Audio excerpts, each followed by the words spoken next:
autre information, les membres du Conseil national de la transition ont procédé ce week-end à l'examen et l'adoption des textes de loi d'autorisation de ratification de la Convention de co-développement de la Compagnie du tronc guinéen et des ajustements aux conventions minières bipartites de Winning Consortium Simandou et Simfer SA relatifs aux minerais de fer de Simandou.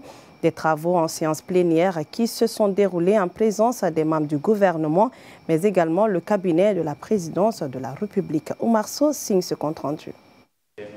Suite à l'examen des documents afférents à la convention relative aux minerais du Mont Simandou, il ressort dans le rapport synthèse des conseillers nationaux que le projet prend en compte plusieurs aspects de développement, notamment des infrastructures.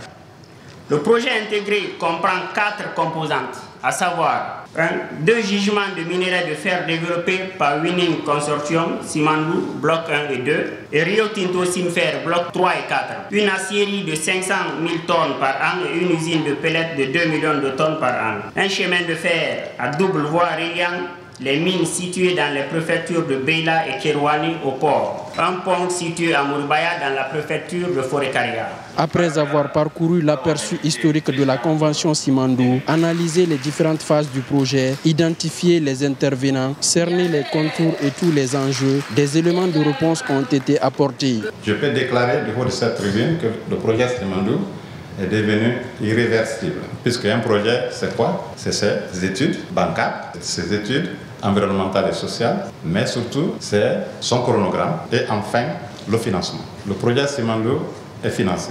Il y a un fonds de stabilisation qui sera mis en place à l'issue de la phase d'exploitation de ce projet qui permettra de mettre en place une plateforme dédiée à la formation dans tous les secteurs où on va répertorier les meilleurs Guinéens pour les amener dans les meilleures écoles et pour pouvoir prendre le relais. Notez que les études d'impact environnemental et social ont été réalisées pour plusieurs volets et le suivi de la mise en œuvre des plans de gestion environnementale et sociale est en cours. Pour le chemin de fer, les mines, le port, la prise en compte des enjeux de biodiversité à Simandou est une autre préoccupation de mon département.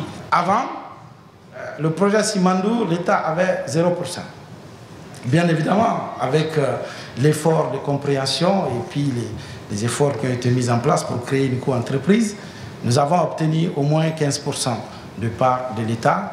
Maintenant, avec ces 15%, nous sommes partie prenante du projet. Ce projet de loi axé sur les minerais du Simandou a été adopté par la majorité des membres du Conseil national de la transition. Sur la base du chronogramme convenu par les parties industrielles, la phase de construction du projet devrait s'achever en décembre 2025. Et je vous le disais au sommaire que l'adoption de ce projet relatif aux gisements du Mont Simandou n'a pas laissé indifférent le président du Conseil national de la transition qui s'est prononcé sur les tenants et aboutissants de ce test soumis aux conseils nationaux pour approbation. On écoute au docteur Dansa Kourma, il est au micro de Oumar Sow. Il s'agit d'un sujet extrêmement important de la transition qui a secoué une bonne partie de l'histoire de notre pays. Et ce qui est particulier dans le projet Simandou, c'est qu'il a été discuté, négocié à l'avantage de la Guinée, sans tintamarre, sans cri et sans communication inopportune. Les résultats présentés ce matin permettront aux honorables conseillers nationaux d'asseoir leurs convictions sur les avancées obtenues dans ce projet. Un projet minier de telle envergure n'a pas que des avancées, c'est aussi des défis. Parce que l'administration étant une continuité, nous avons l'obligation de poser les bases essentielles pour que, quelles que soient les péripéties de l'histoire, que les acquis qui sont imputables aujourd'hui à la transition soient conservés comme dans du marbre. Et s'il doit y avoir d'autres acquis, que ce soit des acquis pour compléter ce qui est obtenu. C'est ça aussi un État. Un État ne doit pas marcher un pas en avant et 3 pas en arrière. Nous devons préserver les droits acquis.